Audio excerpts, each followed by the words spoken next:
Welcome to Go for Games, where I go for and find the best games and then play them on Board Game Arena. These videos are designed to provide a quick understanding of the rules so that you can jump in and play. I've always felt that the best way to learn a board game is to play it, so let's play Survive the Island. In Survive, the goal is to help your 10 adventurers of your color escape the island to one of the surrounding 4 corners on the map. You do this by moving your meeples onto rafts, moving your rafts toward one of these 2 spaces toward the island without encountering monsters that may eat or demolish your raft. On the bottom of each one of your meeples, it will have a number, and that number will be the amount of treasure that meeple has, and it's from 1 to 5. You won't know what those are during the game, or you may know what they are and place them down, but once the meeples are placed, then you can no longer look at the bottom of the meeple until the very end of the game. The player with the most treasures from meeples that make it back off the island back to the 4 corners of the land will win the game. The game ends when you encounter 3 volcanoes, any player, and as soon as that happens, the game ends. That player does not get to play any more of their turns, neither any of the other players going afterwards. This game is divided into 3 separate phases: the action phase, the rising waters phase, and then the creatures phase. In the action phase is when you will move your meeples, and you can move any meeple 3 actions, and so you can choose as many meeples as you want to use those 3 actions with, but they can when they move, that makes 1 action. And so if I was to take this one and put it on the raft, that would be 1 action. If I was to take this one and move it here, that would be 2 actions. And I could continue to grab another meeple and move that same meeple a space, and that would be 3 actions. And so you can do it in any way that you would like to, but you can only do 1 action per movement.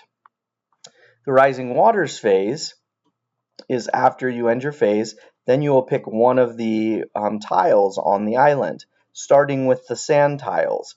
This represents that the waters are starting to come up, and all of the sand tiles, since they're lowest to the ocean floor, would be removed from the game first, then the trees, and then the mountains. And so since my opponent has one right here that is orange, that's on sand, I kind of feel like it might be a good idea to choose this one, thus putting him in the water. Then it will reveal a specific tile, and if it's red, you will play it immediately. And in this case, I got a monster. This monster ends up moving a player to another spot because it doesn't like players are scared of this monster. If by chance this monster hits a raft, though, it will demolish the raft. And the funny thing is, especially when this monster goes on one and it happens to move them into a serpent, which would kill them, or a shark.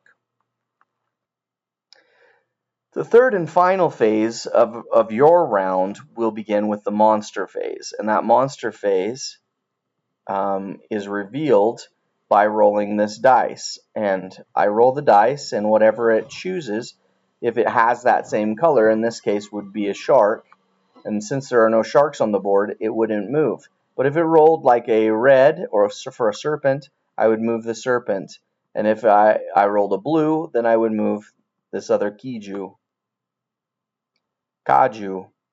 1 or 2 spaces on water or land. Sharks have to stay in the water, and so do serpents, but the kaju can go on land spaces. Now, the next player will play, doing the same phases until you reveal 3 volcanoes. These volcanoes are during the rising waters phase, and almost all of them, I think all of them, are underneath the mountains, if I remember correctly. Once the 3rd one is revealed, the game is over. You'll flip over your meeples that are in the island on the 4 corners that have not died from the island, and whoever has the most treasure wins the game. Survive the Island is not a very hard game to understand with a 1.45 weight. Even young kids can play this game pretty easily because there's no words that they have to read. They just have to learn how the players work and the phases, and it's pretty simple. You can help them through it. I'd say you can actually even do it lower than 8, from 6 plus, maybe even lower than that. The game plays for about 15 minutes. It can go to this 45-minute, but I think the biggest thing is that setup does take a little bit of time. Each player puts down their meeples. I feel like you can play this game a lot faster if you just put the meeples randomly out and play from there. That's a really fun way to play. You can play up to 5 players. It's definitely the best around 3 and 4. The game is not the best game I've ever played, but it's a very fun one. It's great for parties, it's great for families, and I hope that you enjoy Survive the Island.